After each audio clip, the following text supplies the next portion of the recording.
చంద్రబాబు గారి నాయకత్వం వర్ధిల్లాలి నారా చంద్రబాబు గారి నాయకత్వం వర్ధిల్లాలి కోటరెడ్డి గిరిజన గారి నాయకత్వం తెలుగుదేశం పార్టీ వర్ధిల్లాలి నారా చంద్రబాబు గారి నాయకత్వం వర్ధిల్లాలి కోటరెడ్డి గిరిజన తెలుగుదేశం పార్టీ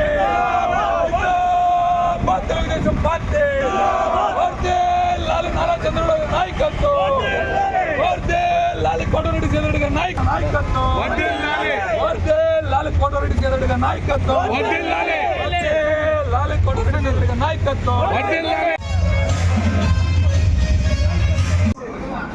అందరికీ నమస్కారం.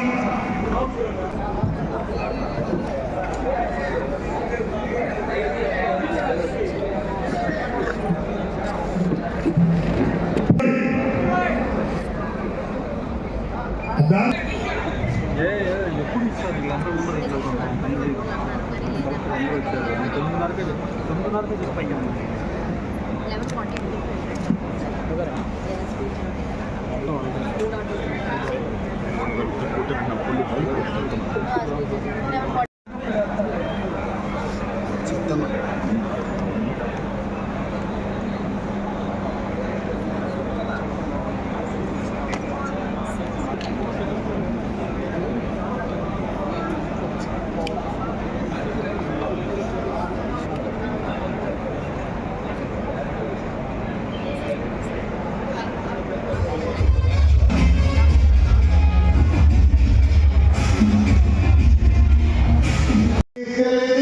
మా ఆటో డ్రైవర్లు ఏకంగా చిన్నపిల్లల్ని సేఫ్ గా స్కూల్కి తీసుకెళ్లి తిరిగి తీసుకొచ్చింది మా ఆటో డ్రైవర్లు.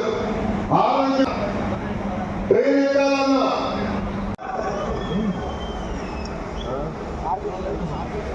పంపించండి ముఖ్యమంత్రి గారి దగ్గరికి వచ్చి ఉంటారు.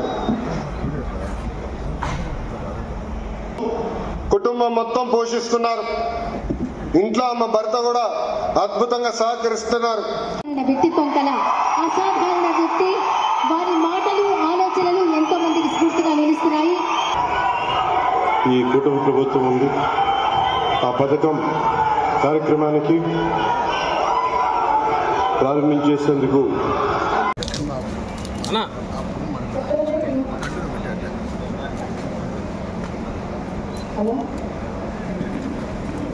పెద్దలకి నమస్కారం అండి.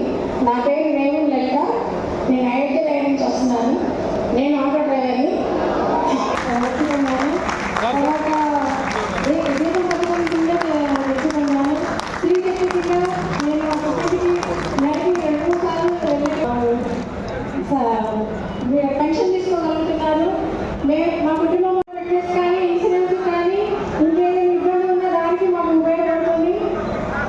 నా తరఫున ఆటో డ్రైవర్ తరఫున రాష్ట్ర చాలా సంతోషంగా ఉంది.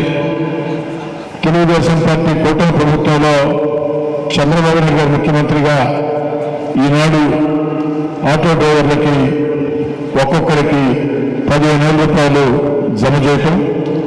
అందులో మరీ సంతోషం ఏంటంటే నెల్లూరు జిల్లాలో అత్యధికంగా 3,500 మంది ఆటో డ్రైవర్లు ఉండేది నెల్లూరు రూరల్ నియోజకవర్గమే. వారికి వ్యక్తిగా బంధం ఈనాటిది కాదు. ఈ యొక్క ఆటో డ్రైవర్ల పక్షాన అనేక సార్లు అధికారంలో ఉన్నా లేకున్నా ఆటో డ్రైవర్లని వేధించవద్దు. ఎందుకంటే ఆటో డ్రైవర్లందరూ కూడా చదువుకుని చాలా మందికి ఉద్యోగాలు లేక వచ్చిన వాళ్ళు దాదాపు 1% మంది ఉన్నారు. మిగతా 1% మంది కష్టం చేసి కుటుంబాన్ని పోషిస్తూ ఉన్నారు. కాబట్టి అధికారులు ఎవరూ కూడా ఆ యొక్క వేధింపుల పేరుతో ఆర్థికంగా నష్టం చేయొద్దని అనేక సార్లు రోడ్ల మీద వాళ్ళ పక్షాన పోరాటం కూడా చేసి ఉన్నాం. మరీ ముఖ్యంగా ఎన్నికల ముందు ఆటో డ్రైవర్లు నాకు 4-5 చోట్ల ఆత్మీయ సమావేశాలు పెట్టి అండగా నిలిచారు. ఆ రోజు నేను ఒక మాట చెప్పాను.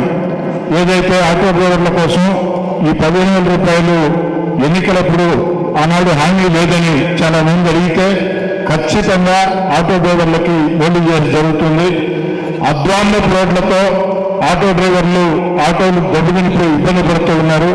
ఆ రోడ్లు సరిచేస్తారు, వేధింపులు ఉండవు, అదేవిధంగా అన్నిటికీ మించి వారికి కూడా అండగా ప్రభుత్వం ఉంటుందని ఆ విధంగా చంద్రబాబు నాయుడు గారు ఈనాడు ఇంతకుముందే సురేష్ రెడ్డి గారు పెద్దలు చెప్పినట్టు గత ప్రభుత్వ విధానాలతో రాష్ట్రం ఆర్థికంగా దివాలా చేసినా ఈనాడు చంద్రబాబు నాయుడు గారు, పవన్ కళ్యాణ్ గారు, ఏదైతే యువనేత నారా లోకేష్ గారు, భారత ప్రధాని నరేంద్ర మోడీ గారి ఆశీస్సులతో అన్ని రకాల రాష్ట్రాన్ని ముందుకు తీసుకుని పోతున్నారు. మరీ ముఖ్యంగా సంక్షేమం, అభివృద్ధి కార్యక్రమాలు రెండు చేస్తూ మరో పక్క ఎన్నికల్లో ఇచ్చిన హామీల్ని ఒక్కొక్కటి నెరవేర్చుకుంటూ వస్తూ ప్రపంచంలో రాజధాని లేని రాష్ట్రం ఆంధ్రప్రదేశ్కి అమరావతి రాజధానిని అద్భుతంగా నిర్మిస్తూ ఆంధ్రప్రదేశ్ దిశ మార్చే పోలవరాన్ని మొత్తం కూడా పరుగులు పెట్టిస్తూ ఈనాడు ఆటో డ్రైవర్లకి కూడా అండగా నేను ఉన్నానని చెప్పని ఏదైతే చంద్రబాబు నాయుడు గారు తీసుకున్న నిర్ణయాన్ని అందరూ కూడా ఒక్కసారి చప్పట్లతో కరతాళ ధ్వనులతో ముఖ్యమంత్రి గారికి, తెలుగుదేశం పార్టీ కూటమి ప్రభుత్వానికి ధన్యవాదాలు తెలియజేయాలని కోరుకుంటూ ఉన్నా. మరెన్నో వీడియోల కోసం మా ఛానల్ ని సబ్స్క్రైబ్ చేసుకుని పక్కనే ఉన్న బెల్ ఐకాన్ ని క్లిక్ చేసి యాక్టివేట్ చేసుకోండి.